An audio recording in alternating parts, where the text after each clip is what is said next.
Welcome back to the channel. In today's video we are going over my top 10 first watches of 2025.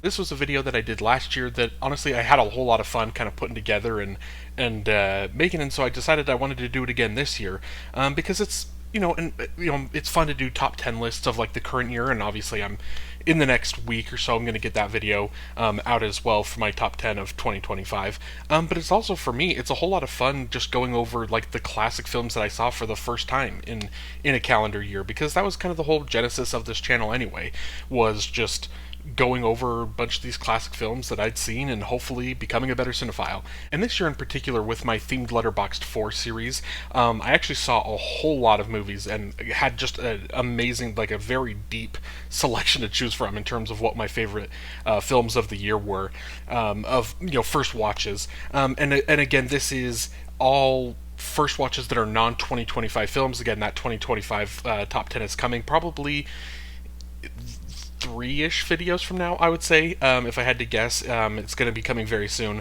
But this is, again, just anything pre-2025.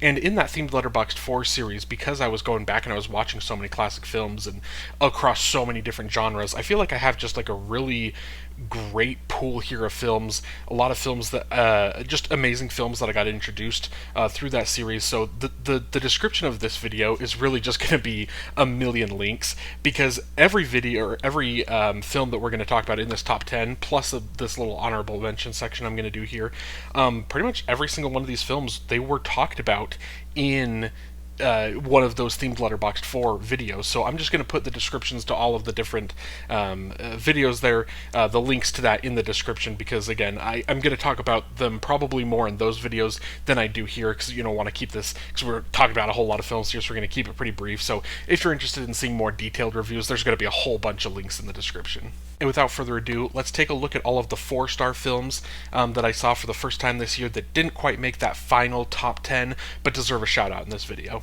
The 400 Belows, 2001: A Space Odyssey, Akira, Amadeus, Black Swan, Boys in the Hood, La Cage aux Folles, Children of Men, Disobedience, The Elephant Man, Erin Brockovich, Fantastic Mr. Fox, The Iron Giant, It's a Wonderful Life, The Mist, The Night of the Hunter, One Flew Over the Cuckoo's Nest, Paris is Burning, Philadelphia, Rosemary's Baby, Superbad, Superman, Superman, the Christopher Reeve story, The Thing, Victor Victoria.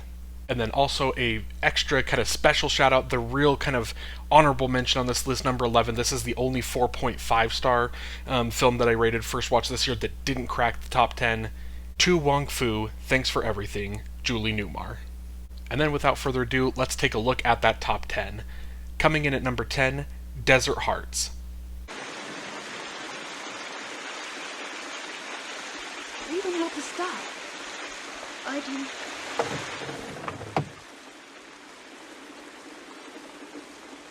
While waiting for her divorce papers, a repressed literature professor finds herself unexpectedly attracted by a carefree, spirited young woman named Kay. Desert Hearts is a romantic drama released in 1985 and was directed by Donna Deitch. The film stars Helen Shaver, Patricia Charbonneau, and Audra Lindley. Now, of course, Desert Hearts is going to be in the Pride Month Letterboxd 4 video. It actually, I think, I'll have to double check. Oh, I guess not all of these, but I think a majority of these in this top 10, they actually cracked the Letterboxd 4 in those themed series. So I'm definitely going to talk about Desert Hearts a whole lot more in that video than I do here. But this was just, it was a very charming, a very beautiful, just love story that caught me off guard in a very fun way, because I just was not expecting this at all. I knew nothing about this film. I actually had heard about this film from Alonso Duralde's book, Hollywood Pride. I can't remember the whole name of it. But during the Pride Month, I knew that I needed to kind of do a little bit more research and find a whole lot of films, and so his book Hollywood Pride, where he's talking about so many different films and so many different eras, and just all of these stories. I had a list on my phone as I was listening to the audio book of it, and I was just writing down every time he's talking about a movie that I'd never heard of. I'm like writing it down in my notes, and then I went home and I was trying to find all of these movies everywhere, and so I found Desert Hearts and watched it. And it's not that I was skeptical going in, but it was just I went in really not expecting to be as moved or as touched. It's a mid '80s lesbian film that I was like, I just don't know. At that point I'd kind of seen a couple from the '80s, and it was a lot of my the pride films, the LGBTQ films that I liked. Typically, it seemed like they were a little bit newer. I just didn't know that many of older, and all of a sudden I watched this, and I was just just in awe, and I was just swooning. It was a very beautiful film, and I think that's just the key thing for me is there's so much just the acting between our leads, Helen Shaver and Patricia Charbonneau. It's just amazing. The chemistry they have is awesome, and the big thing of this is the script, the lines. It's just so romantic. It's one of my favorite, honestly, romance films. It's just an absolute beautiful film. If you haven't heard of this, I definitely recommend checking it out. Coming in at number 9, Dead Poets Society. Now I want you to rip out that page. Go on. Rip out the entire page. You heard me. Rip it out. At an elite, old-fashioned boarding school in New England, a passionate English teacher inspires his students to rebel against convention and seize the potential of every day, courting the disdain of the stern headmaster. Dead Poets Society is a coming-of-age drama released in 1989 and was directed by Peter Weir. The film stars Robin Williams, Robert Sean Leonard, and Ethan Hawke. And Dead Poets Society is probably the one on here that, I guess there's a couple, that maybe comes as a big surprise of you haven't seen that. It feels like it's a classic film that's in a lot of kind of film bros, it's in that kind of, not that it's exactly in the same category as some of those other films a Fight Club or stuff that get mentioned there, but it's in there in the terms of everyone has seen it. It's everyone's favorite film. So many people love Dead Poets Society, and I did too. I had just a phenomenal time with the film. I had so much fun, but then also so much heartbreak, and I think that was part of the thing with the film. That again, I knew a couple scenes, I knew some moments, particularly kind of the final scene of the film. I knew a little bit of that, but I didn't know a whole ton else. I didn't really know anything about the characters. I didn't know anything about their stories or anything. And again, the film, for a lot of it, kind of the beginning, it's just this film where you're kind of getting this great chemistry. You're following this Dead Poets Society, this group of students as they're kind of coming together, and you're just kind of experiencing life through them, and you're kind of getting a couple of the characters. You notice that maybe some things aren't necessarily always right at home, or things are a little kind of bumpy with parents and whatnot, but for the most part it's still kind of kept this focus here. And then when kind of the twist, I guess not really a twist, but kind of just where the film was heading in the third act, once that scene kind of happens, I remember being kind of at a point of enjoying the film, to all of a sudden just being completely locked in, and completely just my breath was taken away from the tragedy, and then watching everyone's reactions and their how they're responding to this situation. It was just a film that, again, already had great acting from the beginning to this point, but all of a sudden from that point on, Robin Williams just takes his performance to another level. All of the students, Ethan Hawke obviously has the big part in the final that final scene, the whole final scene. This was a film that, as I was watching it, even when kind of the tragedy was happening, I wasn't necessarily too emotional until that final scene, and I definitely did cry at the end. It was just a very kind of beautiful, touching moment to a film that just kind of took you on a journey. And really, I mean, you don't need me to tell you to go go see Dead Poets Society if you haven't. You know that you should see it already, but it really was just had a great time watching this. Coming in at number 8, Little Miss Sunshine. So, if you sleep until you're 18, think of the suffering you're gonna miss. I mean, high school, those are your prime suffering years. They don't get better suffering than that. A family loaded with quirky, colorful characters piles into an old van and road trips to California for Little Olive to compete in a beauty pageant. Little Miss Sunshine is a dramatic comedy released in 2006 and was directed by Jonathan Dayton and Valerie Faris. The film stars Greg Kinnear, Toni Collette, and Steve Carell. And this is another film for me where there were whole stretches at the beginning where I was enjoying the film, but it wasn't quite connecting with me. And I know that there's some people, I read some Letterboxd reviews from some friends and stuff that they kind of connected with the film almost instantly a little bit more than I did.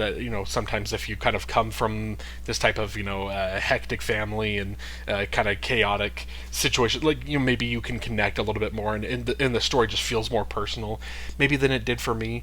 But there was still a lot of it where I just kind of felt I was enjoying it. And this is another film where there are certain scenes, there are certain moments, something that happens with one of the characters where again it's kind of an emotional kind of gut punch, but then there's a whole lot of other scenes where it's just conversations that characters have, specifically Steve Carell and the best actor in SAG, Paul Dano, their conversations, pretty much, a lot of stuff revolving around Paul Dano's character toward the end of the film is just all what kind of just elevated the film for me, from a film that I was kind of just, again, not really connecting with, to all of a sudden something that I just felt so, it felt so encompassing, it felt so, everyone can relate to certain aspects of these characters, their journey, their struggles, their pain. All of a sudden, it just kind of felt like this very personal thing at the end.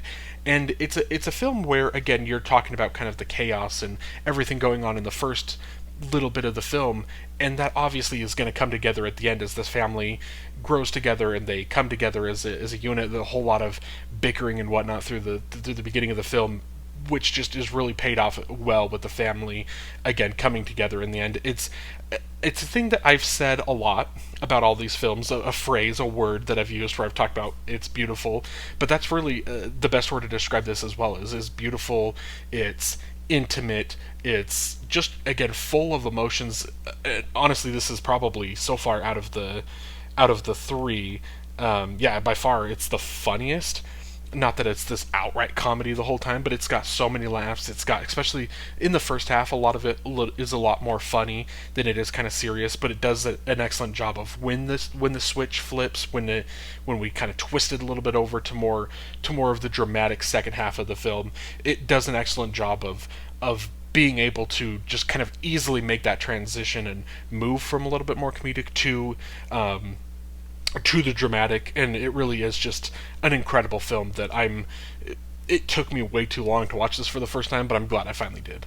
Coming in at number 7, Perfect Blue.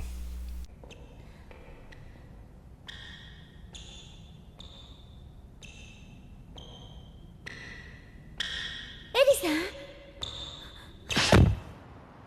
Rising pop star Mima quits singing to pursue a career as an actress. After she takes up a role on a popular detective show, her handlers and collaborators begin turning up murdered. Harboring feelings of guilt and haunted by visions of her former self, Mima's reality and fantasy meld into a frenzied paranoia. Perfect Blue is an animated horror thriller, released in 1997 and was directed by Satoshi Kon. The film stars Junko Iwa, Rika Matsumoto, and Shiho Niyama. And maybe here's the first film that we're going to talk about where I'm not going to necessarily say it's a beautiful film. The animation is absolutely beautiful and a lot of fun to watch. But it's not necessarily the feel good film that a lot of the others were leading up to this. It's not some great big heartwarming thing. This is something that when I first was watching this, so I watched this in my animated Letterboxd 4 series, and it ended up kind of cracking that 4. So again, if you want to click the link in the description to just hear more of my complete thoughts on Perfect Blue, you can. But when I first watched this, it was kind of one of those that I really didn't know much about it, but I kind of just watched it because in my themed Letterboxd 4, if you haven't seen any of those episodes, basically every month I watch my what's currently in my letterbox for 3 contenders and then 3 films I haven't seen. And so in the 3 films I haven't seen, I just kind of all I did was I went to Letterboxd, I searched up animated films, and then I searched based off of like the highest rating, the films that people were loving the most. And Perfect Blue was like maybe the highest animated or like second highest or something. And I had seen the poster because it's a pretty popular film. People will watch it a lot on Letterboxd, and my friends were always or people I follow were always kind of reviewing it and logging it, and so I kept kind of seeing it pop up. So I'm familiar with the poster, but I really knew nothing about the film. And so when I was watching it, there was a whole lot of it where I was like, oh, cool, it's kind of this thriller, it's this suspense, it's this mystery. There's a lot of kind of that kind of going on there. And then all of a sudden there's some scenes in there where I'm like, oh, this is horror. Like, this is an animated horror movie that I just wasn't quite expecting, wasn't ready for. So Perfect Blue is one that I definitely recommend, especially if you've seen like Black Swan. I'd recommend you watch Perfect Blue. There is just a whole lot kind of going on in this film, and it's another one where I can't remember. It's been since animated. I watched it in May, so it's almost been a year since I've seen this. So I don't remember how long it is, but I remember the film feels longer than it is because it's just so stressful, and like there's multiple twists, and I think there's a couple twists that kind of happen around the midpoint of the film, and typically some film beats, it kind of feels like that's a reveal that would be happening at the end of the film. And so it's like when you kind of get this reveal midway through, and then the film kind of keeps going, and then there's kind of another twist or another reveal, and it kind of takes you this direction, and then something else kind of happens here, and then there's kind of this red herring that kind of leads you here. Like, there's just so much kind of building on top of each other with this film that really just created probably one of my favorite. Maybe the movie itself wasn't as good as some of the other films that I'm going to talk about going forward, but it still was probably one of my more memorable first watches of 2025. I had a blast with Perfect Blue. Coming in at number 6, Train to Busan. 진짜 미치겠네.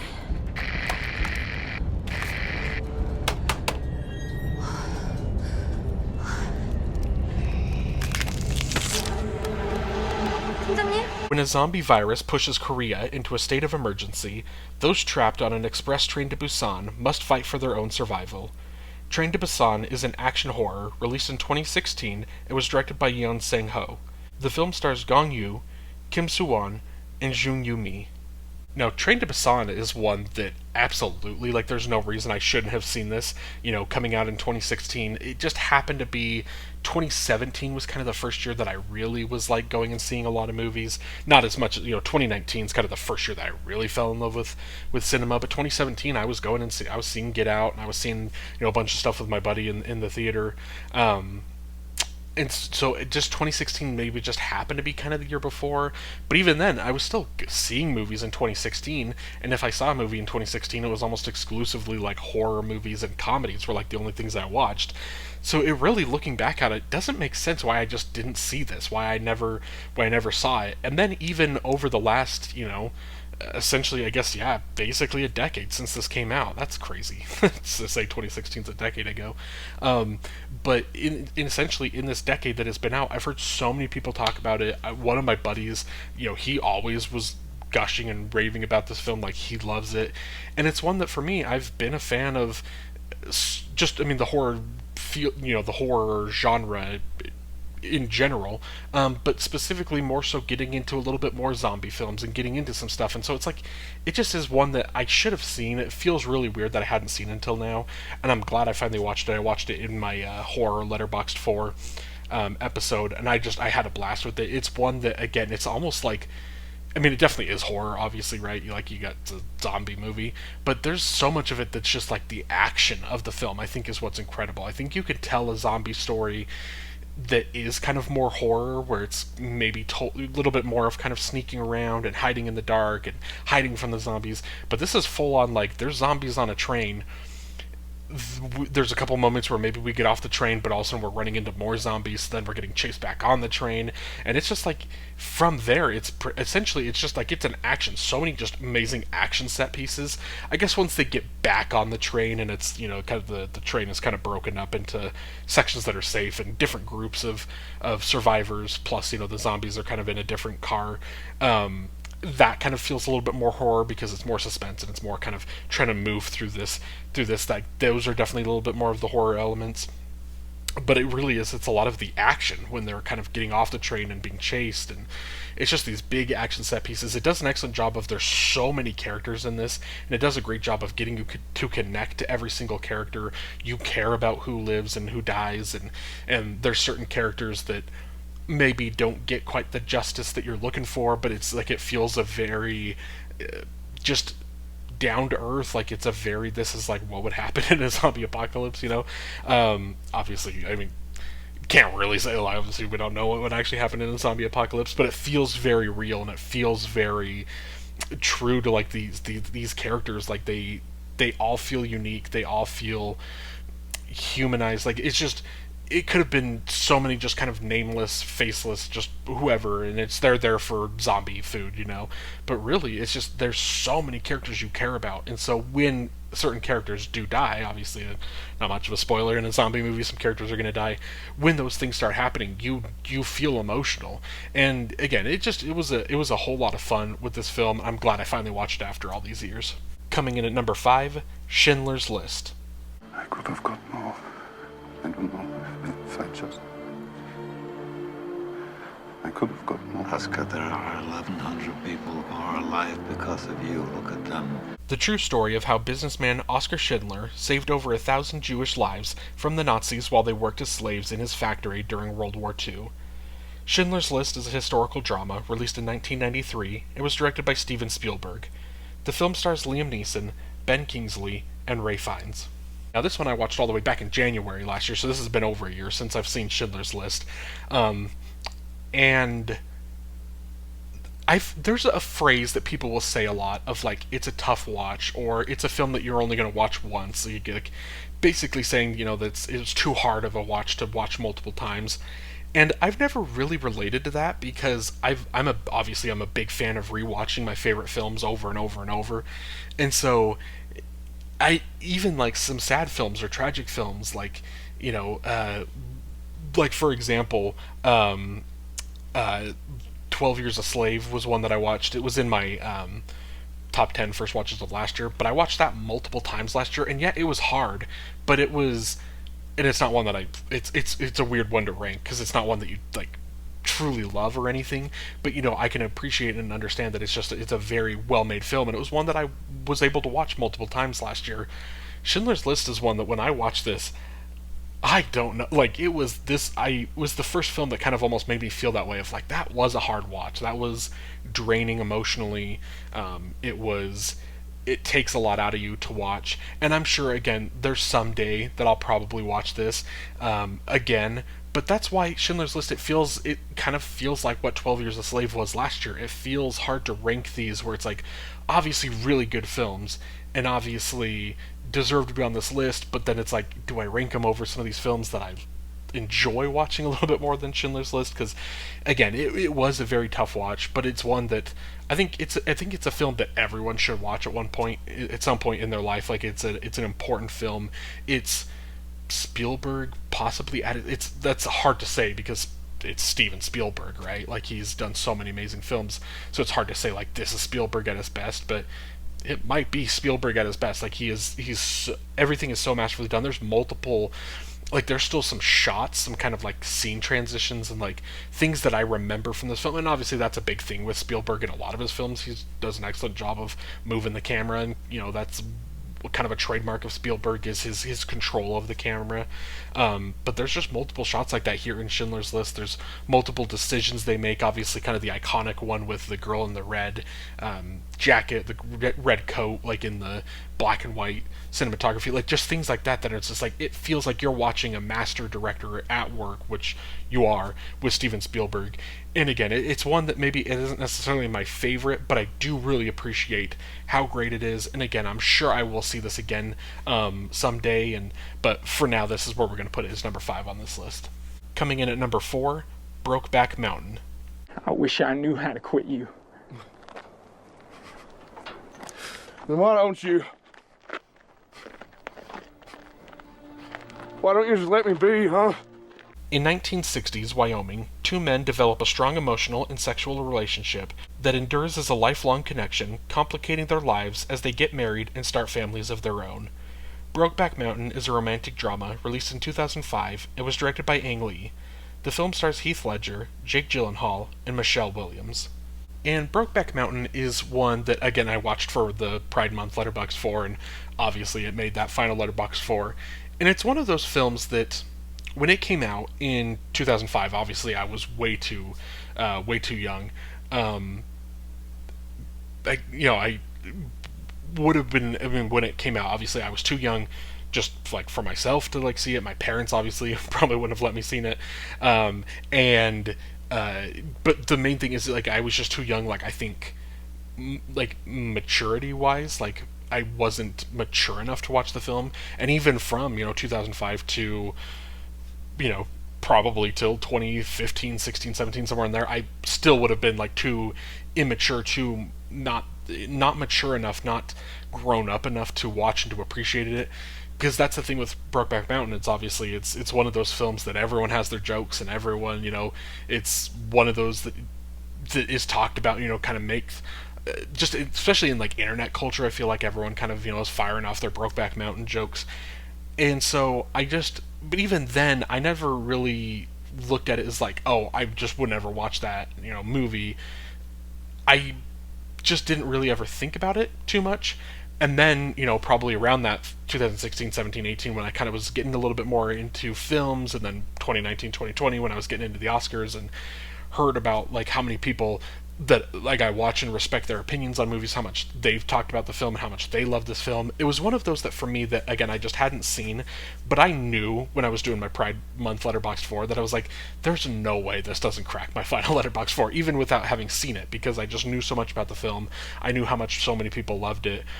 And immediately, it was like within, like, just the initial setup, like the first act of the film was enough for me to be like, yeah, like, this is so beautifully shot. It's so, the performances from Heath Ledger and Jake Gyllenhaal, when it's just them kind of, for that first act, kind of isolated by themselves, there's so much about it where I'm just like, yeah, I get it. I get why this is a 5 out of 5 star film for so many people. I get why this is so many people's favorite film. And then the film kind of keeps going. And again, I think I talked about this, again, if you want to click the link in the description, I think I talked about this in that video, the Pride Month video, when I was talking about Brokeback Mountain. But I think, like, in my head, I kind of thought that the entirety of the film was them on the mountain, that maybe there was some stuff beforehand and maybe a little bit after. I didn't realize how kind of quickly they get off Brokeback Mountain and then, like, continue on with their lives.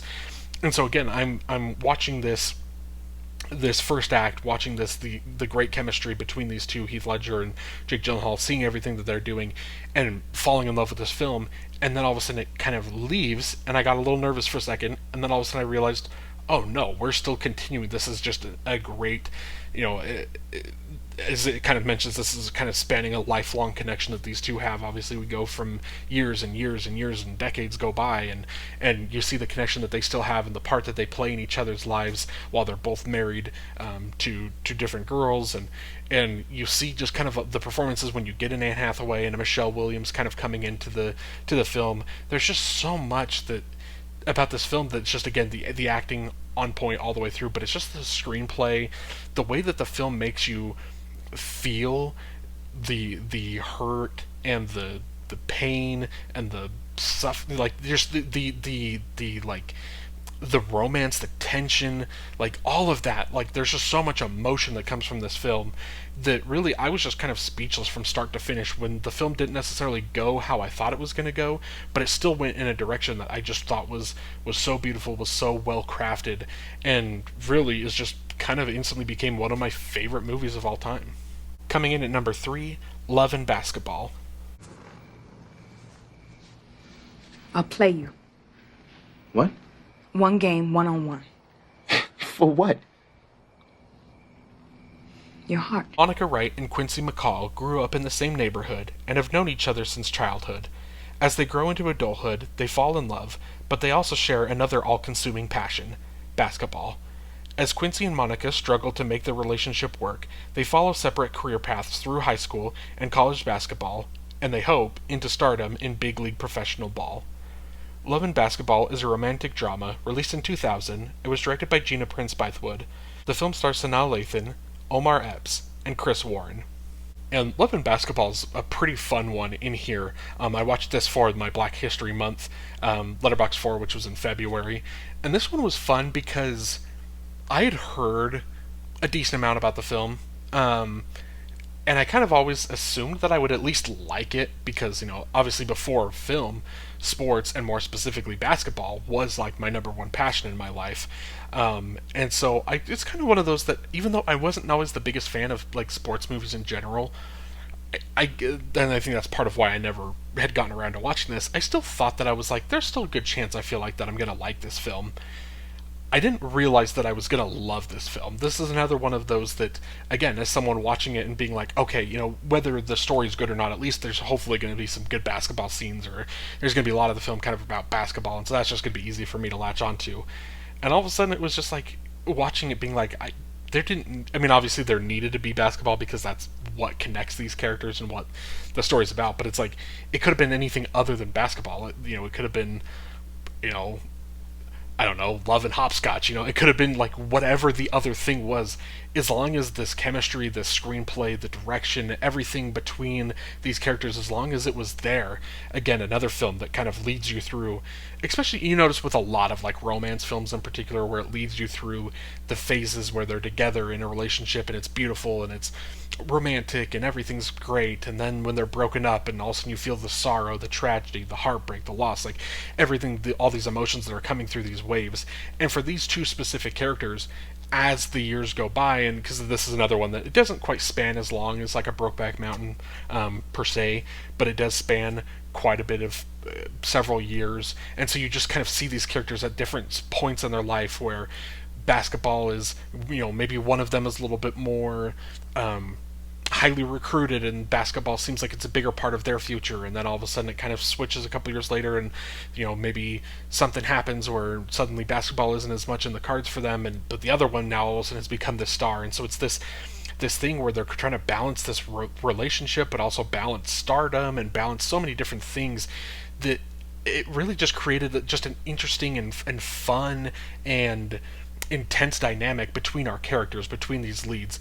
And it's a film that, again, with the basketball specifically, put that aside, it's just the romantic relationship, being a romance film, watching the relationship of these two, you really go through it. You go through a lot with these characters. You go through a big journey, and it just has this amazing payoff. It has so many scenes, so many moments that just feel like you're just watching something, and it just made me happy, even through some of the not really tragedies, but just through some of the heartbreak that goes on in the film. I still just kind of felt this big smile. I just felt joy watching this film, and it's a film that, again, just made me so happy watching it, so that's why it's so high up on my list.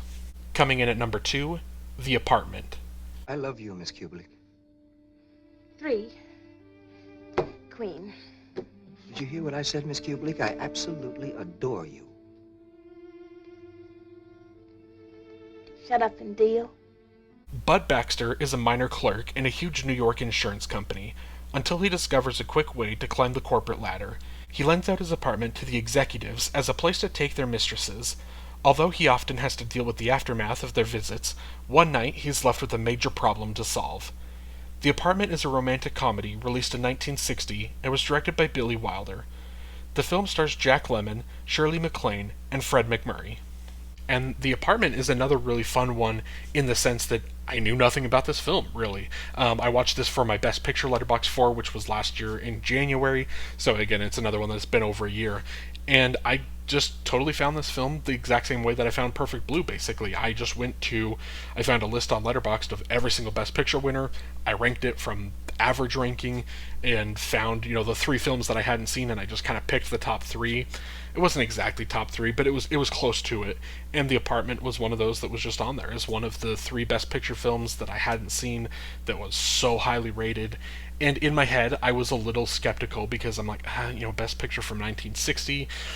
Because it's interesting that the rest of my Best Picture list, let's see if I remember it. It's Parasite, it's Everything Everywhere All at Once, The Apartment, and Moonlight. So again, Moonlight, Everything Everywhere All at Once, Parasite, like all within the last 8 years. And so I just kind of was nervous. And before, I think I had, what did it, was it No Country for Old Men? I'm trying to remember what I had at my number 4 before The Apartment took over. I can't remember. Whatever it was something recent. Because as far as Best Picture winners go, I really just kind of was noticing that I tend to like the films that maybe I saw in theaters, or that I was alive when they were made and released, and I just had a hard time kind of going back and watching some of the older Best Picture winners. And this suddenly, just I watched this and it was like, oh, like this is such a relief that it's like I'm not just so restricted to only liking the current films. I can go back and I can watch older films, and that's, again, I've talked about this multiple times on the channel. That's one of the things I love the most about my finding my Letterboxd 4 series and themed Letterboxd 4 series is just doing these, becoming a better cinephile series, especially doing any films or any reviews in those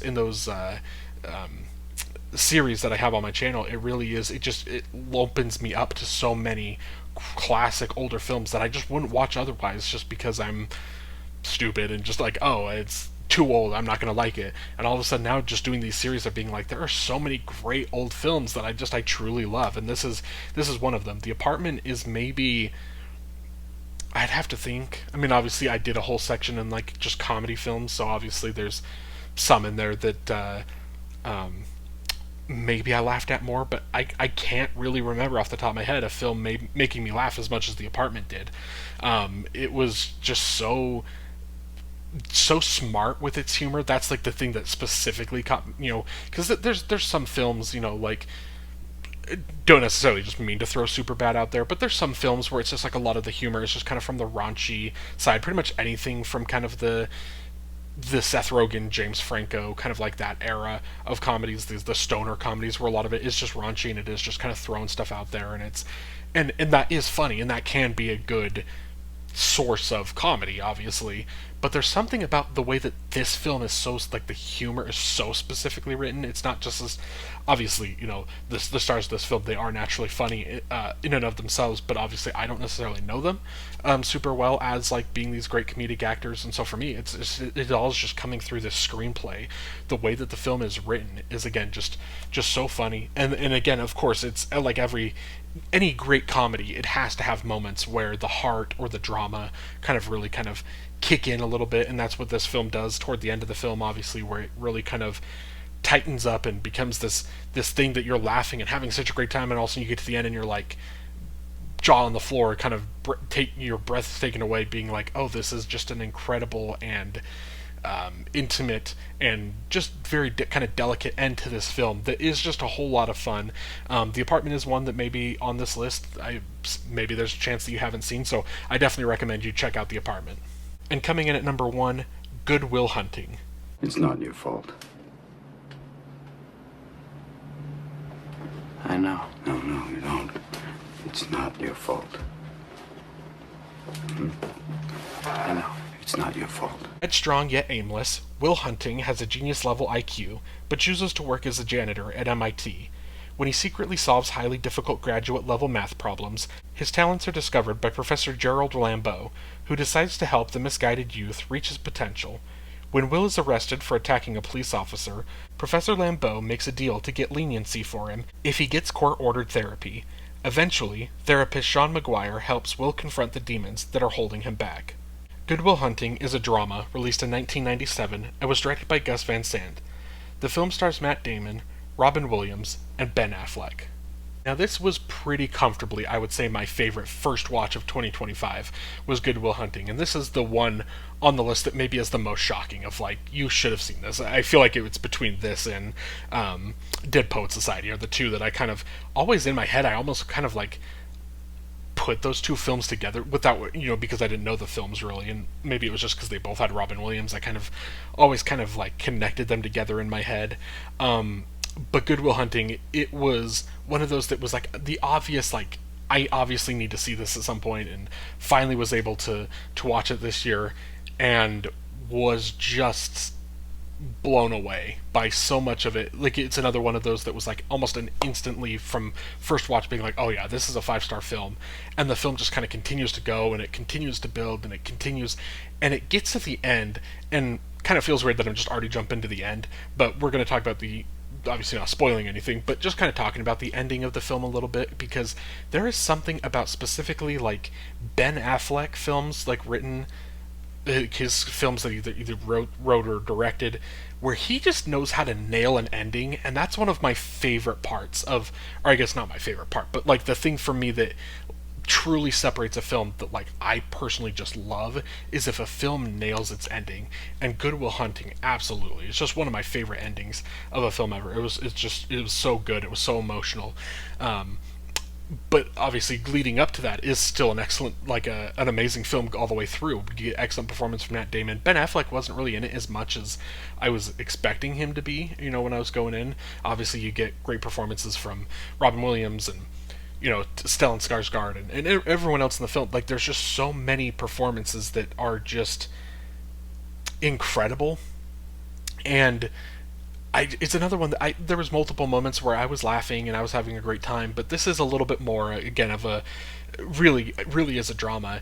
And there were moments where I wasn't necessarily connecting to some of the dramatic beats, and I just felt like maybe Matt Damon isn't quite delivering these, and maybe they were a little young, and maybe Matt Damon now obviously is a little bit better of an actor, or maybe he obviously it's still a college age kid, so obviously he's too old for the role now, but I'm kind of like thinking where I'm like, if he just had this acting now, put it back then, maybe it would have been a little better. And then all of a sudden there's these scenes where all of a sudden Matt Damon is phenomenal, and it's especially in a lot of the scenes where he's working right next to Robin Williams, who obviously is phenomenal throughout this film. And so it's just, Good Will Hunting is one of those films that, again, I don't need to tell you to go see it because you've already seen it. Like, I think I'm the last person on earth to see Good Will Hunting, but I just had an excellent viewing experience, just a phenomenal, emotionally charged experience with this film. And really, that's what I look for in films, is something that makes me feel something, that makes me feel alive, or makes me sad, makes me happy, just whatever the emotion that the film is trying to convey. If it conveys that message to me, I know that I love the film, and that's exactly what Good Will Hunting was. And that's it. Thank you so much for watching this video. Let me know down below in the comments what you thought of these films, if you like these films. Also, just let me know maybe what some of your favorite first-time watches were in 2025. And if you'd like to like this video and then subscribe to the channel so you don't miss any future episodes in kind of my top 10 series. Again, like I mentioned, my top 10 films of 2025 video. I'm finally going to get that out in the next couple days, so be on the lookout for that. But again, if you don't want to subscribe so you don't miss any of those, I would greatly appreciate it. Thank you so much for watching. Have a great day.